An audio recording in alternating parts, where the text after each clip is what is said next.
to know more on how to maximize your marketing? It's a secret that my guest is going to be sharing today. Welcome back. And if you're new here, I'm Jen Vasquez. I'm a Pinterest manager and marketing strategist who brings marketing experts here so that we can grow our businesses together. If marketing is something that you want to learn more about, I would definitely love for you to subscribe to our YouTube channel or subscribe to our podcast so that you're notified every time a new interview comes out.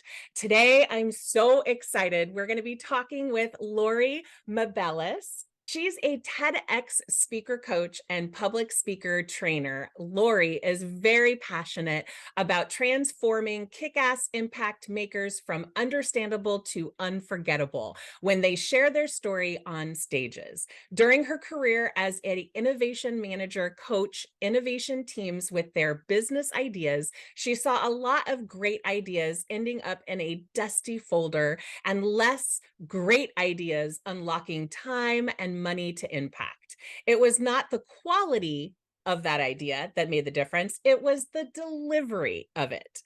Fascinated by this concept, she started digging deep into the art of public speaking, persuasive communication, and human behavioral sciences. And she started her quest to use this unfair advantage to help people who actually have ideas worth sharing. As a public speaker coach, she's trained over 100 people all over the globe to perfect their pitch, their presentation, keynotes, and including TEDx speakers. Welcome, Laurie. So happy to have you here. Yeah, thanks for having. I'm so excited to share. It's going to be amazing. I'm really excited to get this out because I know a lot of our listeners have mentioned in messages, emails, and DMs to me that their sort of next step is to speak on stages. So this is right up their alley, and I'm excited to have you here. We always start off, I know it could be very boring, but a lot of people really enjoy it. We would love to hear your sort of career trajectory. Like, how did you get to where you are today doing what you're doing today? Yeah, I would love to share. And you actually already shared a bit of it because I worked as an innovation manager for 5 years for big corporate organizations like Google, Philips, Ministry of Defense, all these big companies. And they invested a lot of time, a lot of money in solving big complex problems. And that's what I was helping them with as an innovation manager. And at some point, we finished the process. Their idea was absolutely amazing. And then they did do nothing with it. And I was like, why? You put so much effort. Why putting that if you don't use it? And I was thinking, how can we improve? Like the solution is right. Like what is going on? And what I found out, it was not the quality of the idea, it was the way it was communicated to the people who had to make decisions about allocating time and money to implement. So I thought, why not improve that specific part? And nobody else was doing it in our company. So I thought, well, maybe it should be me. So I started to just experiment. I was like, if nobody's doing something anyways, I can make mistakes because everything I'm doing better is already better than nothing. So I just read a book, watched a bunch of YouTube videos, and started my first workshop. And it was actually a great success. I wouldn't say it was perfect. I mean, nothing is perfect in the beginning, but I started to learn. And because I was doing this, I learned more. And because I was doing it, people found me for speaking. And at some point I became this speaking person in our company, and I got all the opportunities, and they were like, you, we need help with this too, and we need help with this too. And it's spiraled so much that at some point my own fascination and enthusiasm outgrew a bit of the possibilities within the company, so to speak. And I just decided to start for myself, and that's what I'm doing now for quite some time. Helped amazing people with amazing messages to not only craft their message, what I call their 20-minute TEDx worthy talk, but also to get them on stages. Because as no one else, like if we don't market ourselves, our product, our ideas, our intentions can be really great, but if we don't promote, if people don't know about us, there's a lack of our potential. So that is a bit of my path, actually. Yeah, I we are very big when I'm interviewing people, it is very important to talk about taking action. You can plan, you can dream, you can actually take the steps to put it in place, but if you don't execute and take action on what you're wanting to do, it's never going to happen. So I love that. All right, I want to dive right into the juicy bits. So, Mhm. what is a big marketing strategy that most entrepreneurs really don't utilize effectively? Well, it can come as a surprise as a public speaking coach, but I do believe it's public speaking. Yes. Because like we all know the know, like, and trust phases, right? Like from marketing. We all talk about it, we all know what it means. And public speaking is like the way of skyrocketing through those. Like if you're talking in front of people, it automatically creates a stamp on your forehead which says, I am credible.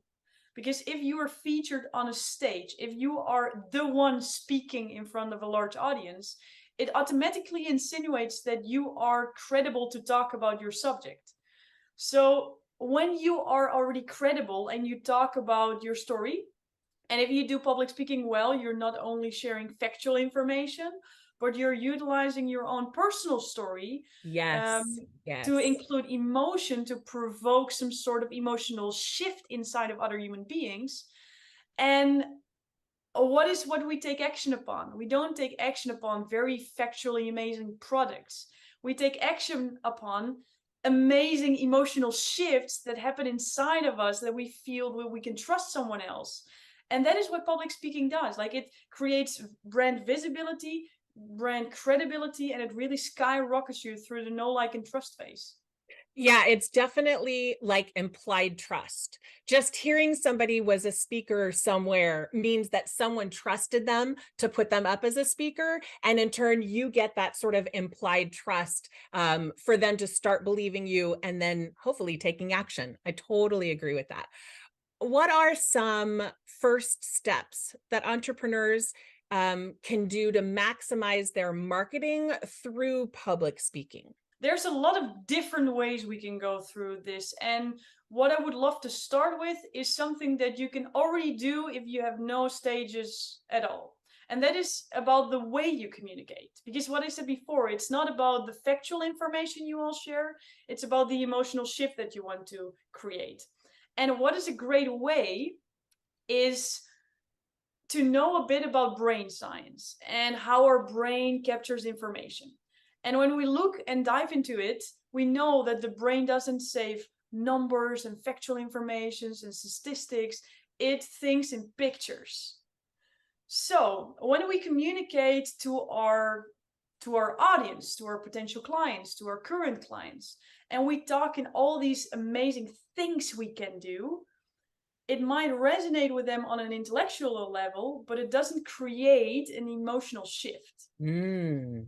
But when we talk in a way that creates a picture, it has some sort of like dopamine is released, right? Like it's really scientific. It's not one part of our brain that lights up, but eight. So imagine if you have like if you put one dot on a piece of paper or you create like a whole spider web, like what will information be understood better and retained better? It's when you build a spider web, right? And so for example, just to give some sort of context, like I'm sure that every single listener of your podcast solves a problem, Mhm. right? Yep, So yep. we can talk about that as in I solve a problem. Well, awesome. That's very factual. You just say what you do. But how can we create, and that's what I call it, a picture statement about that same sentence? We can, for example, say, do you feel like you're swimming against the current? Or I Mm. know this is a big thing for you, and I know how much pain it causes. Like it's just like you step on a Lego brick. It's something you really want to avoid, That is right? so good. That is so good. That put a visual image and an experience that I've had in the past right there. So that's really smart. Yeah, and for all the people who watch this interview, they see also your face that really changed. When I say you have a problem, you're like, yeah, of course I have. But now you started to think, you looked up, you had a smile on your face. Something inside of your body, your chemical system is changing. And that's how we retain information. And that's what you want as a speaker, as an entrepreneur, as a coach, as an expert. You want people to not only remember what you're saying, but really feel what you said and take action upon it. Just like you said, like we can plan, but we want people to take action.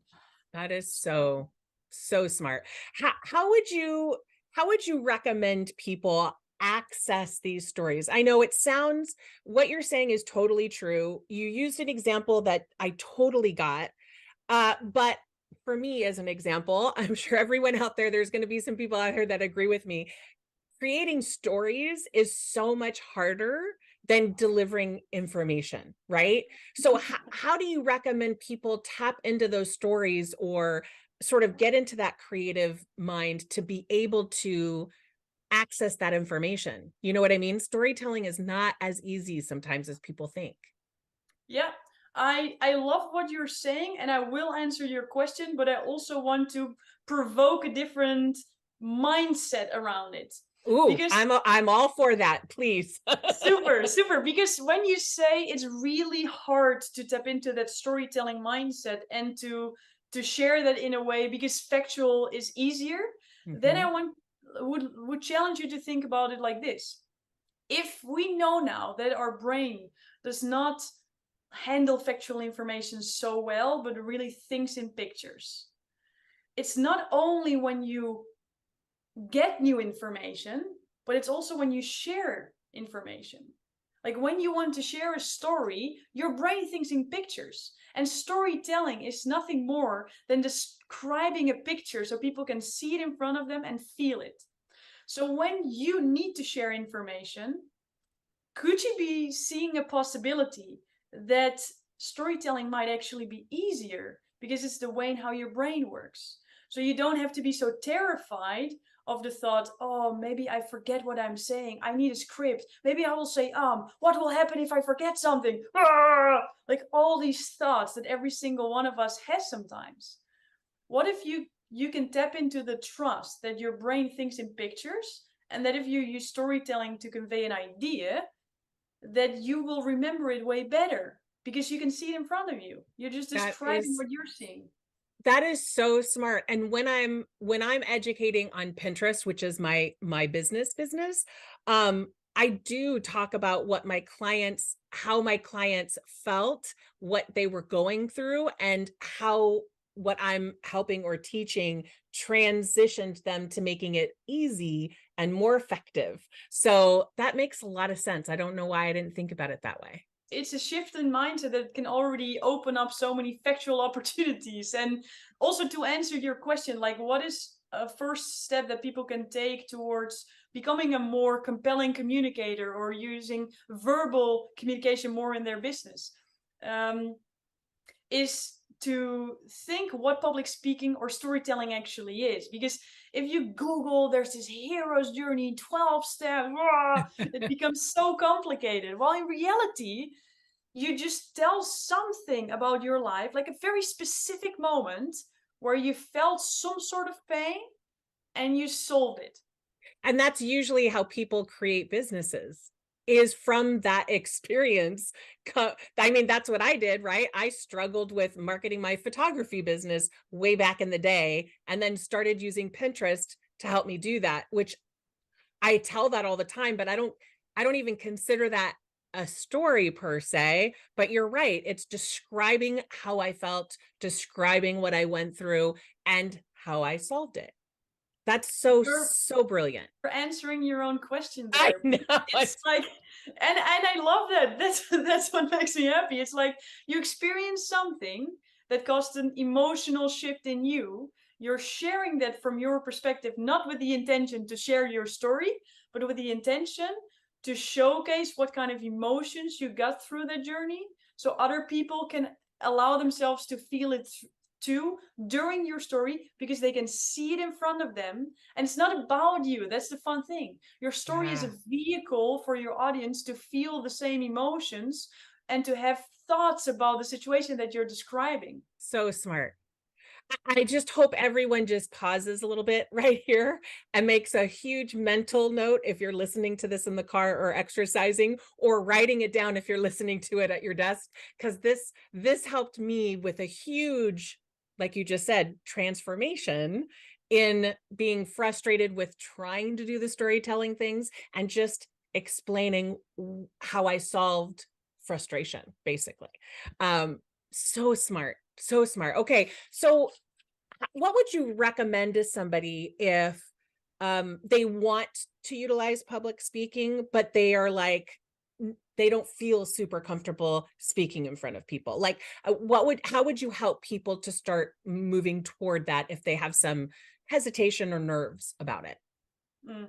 Well, the first thing that I want to share is if you are now listening and think like, "Oh, this is me, shit," ah, then know that you're not alone. Know that you're not alone. Like I've contact with the most amazing public speakers out there, and they still have these feelings sometimes. So it's not about like how good you factually are or how you rank yourself. It's more about like, okay, how can we make it more easy and more fun for you to take the first step? And don't make the obstacles so big, but just start really simple. And for people who are finding themselves struggling with starting, what I say sometimes to them is, do you have a friend? I think the answer is yes. And you can replace the word friend with a family member or a colleague or some sort of person who asks you a question sometimes. And for example, on WhatsApp, like imagine your mom is asking you, "Hey, how are you doing? How was your week?" And instead of texting back, you can decide, you know what? I'm going to record a video. I'm going to record a video and send her the answer.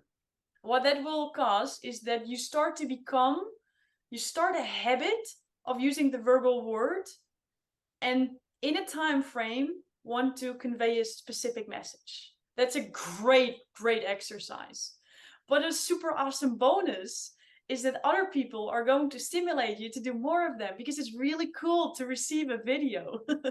So it's just this first step of helping your loved ones or people around you to interact more with you while you don't have to call people all the time, and starting to become in a habit of speaking and making it more comfortable to speak. And what you will see, and I will see that with a lot of people who take on this challenge, is that when you start to become more comfortable, you're like, okay, wait, you know what? I can just now in my inner circle, I can post a reel, I can make a video on social media. And once you start doing that, and you get reinforcement from bodies like, oh my god, I saw this is so amazing, I love what you're doing. You see clients getting quick wins because you're sharing tips. You start to see that this speaking thing is actually something you can do. And trust me, I worked with a lot of people. I know that when you're listening to this podcast, you are so capable of doing that too. And then you start to see that the steps to get on stage and some point be booked for a summit or an event, it's not that far ahead. It's just about creating the habits of practicing conveying a message in a short amount of time and make a point with it. Brilliant. That's so good. Okay, so let's say we have somebody who's been listening along and they're nodding their head. They're like, "Yes, that's totally what I want to do. I want to speak on a stage." What are some of the steps that they could take and do it to be able to work toward being able to apply to be able to speak on a stage? Yeah, yeah. There's two super important phases. Because the first one, I know that a lot of people are thinking, you know what? I'm going to register in a booking agency and a speaking bureau. I'm going to register. I will be on their website and they will find gigs for me. I just have to wait.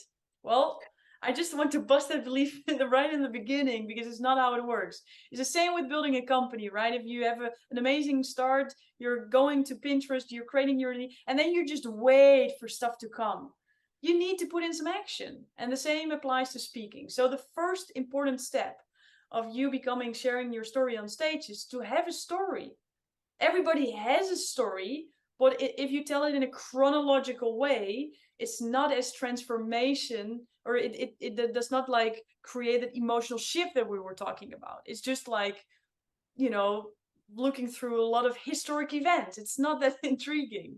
So the first one is what I call create your 20 minutes TEDx worthy keynote. Does not mean you have to stand on stage on TEDx, but you want some sort of package that you can share on stage if people ask you. So that's phase one, super, super important. Step two is, okay, when you have that package, how are you going to make that so irresistible and be so conscious about the value you add for your audience that it's irresistible not to book, and to use different marketing strategies to find different gigs. Mm-hmm. And the fun thing is, and this is just an extra bonus I want to sprinkle in on your question, is the fun thing about public speaking is it's not a paid marketing tool. It's not a free marketing tool, but you can get paid speaking in front of your audience while inspiring them, while kickstarting through the know, like, and trust phase, so they want more of you. So these are the two main steps, like create your package, make sure you stand on stages. Amazing.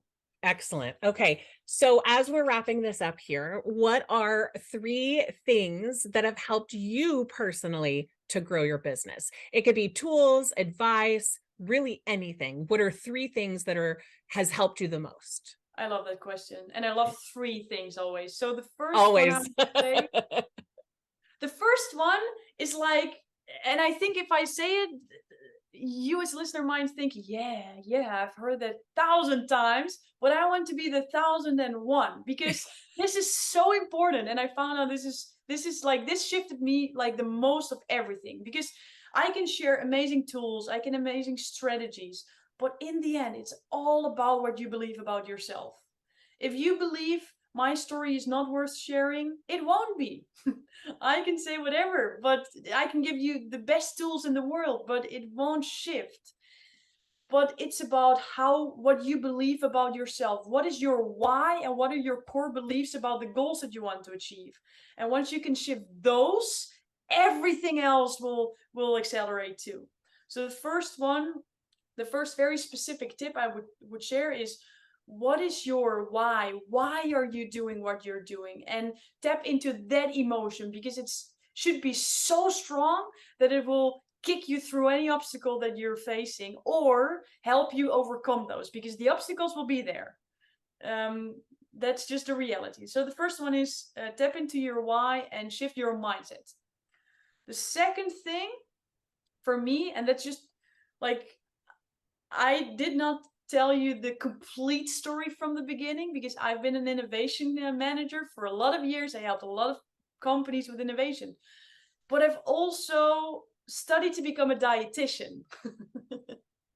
Something completely different. And I shifted and pivoted a lot, following my own enthusiasm and ambition, but also, and that is the second tip, asking help for people who Ugh. already know what I want.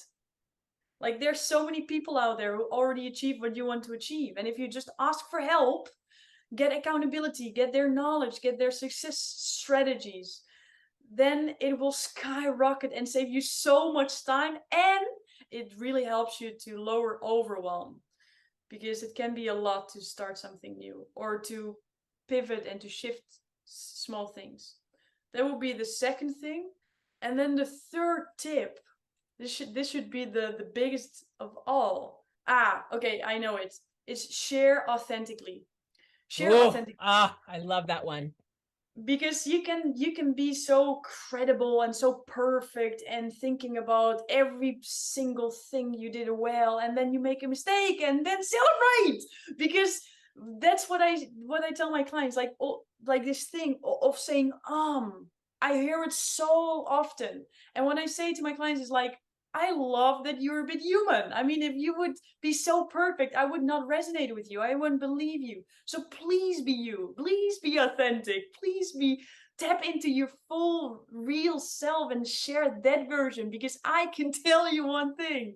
It is the best version. So use it and embrace it and acknowledge it, and you're awesome. So the authentic strength is the third, I would Yeah, say. and I also feel like, especially on social media, you can sniff out the Mhm. inauthenticity. When someone is authentic and they say things, whether they're an unpopular opinion or not, you were like, "Yeah, she said it." Like, I agree, but she actually said it. Like, there's a lot of buy-in when you're authentic. Okay, before we get to the gift that Lori is sharing with our audience today, tell us about your services that you provide, and I know that you have one little discount for our audience as well. Absolutely, absolutely. And what I found very important is I have something for everyone. What time invested, money investment you want to put in, there's something for everyone. So I work one on one for people who want to have the most impact in the shortest amount of time. I have a group coaching where we come together with a bunch of awesome people. You want to make friends for life, and we create that 20-minute story and make sure you have your first speaking gig success guaranteed, like 1000%. And then for people who are like, I want to start right now. I have a 14-day online course. You can go through it in your own time. But then you're thinking, okay, Laurie, what is this gift? What is this gift that she was talking about? I want to download it right away. Well, I thought I can tell you all the strategies, but I can also showcase like a real life masterclass where I apply these things myself. So you can see what I teach, but you can also learn how I teach it, because I use storytelling and the same principles that I told you, I use them myself. So it's a free masterclass that I just want to share with you. I think the link is in the description, right? So they Yep, can just down below. download it Yep, you right got away. it. I'm gonna have all of her links down below. So website and everything is down below. So don't worry about it. Um, Thank you so much for your valuable advice and your time, because time is worth something in our businesses. What is the best way to get into contact with you in case anybody wants to take the conversation further? And I'll, of course, Yeah. I'll put those down below. Yeah, yeah, please go through all the links, but the fastest way is to connect with me on LinkedIn, and also tell me that you watch this audio. I will communicate back to you. It will be fun to keep track of the people who go all in, and to that I know that you're really serious about learning all these things. So connect with me on LinkedIn, pop me a message. I always reply, maybe even with a video. I do what I challenge others to do. So pop me a message, tell me something that you watch this podcast, and I will send you a personalized video. Excellent. Now, this is for you guys that are listening or watching right now. Make sure that you go out there and do something good for your business today by taking action. One of those steps is to go and click that link to download Lori's gift. And if you want, she has a service that she's giving a discount on as well for our listeners. That the link will be below as well. Thank you so much and have a great day.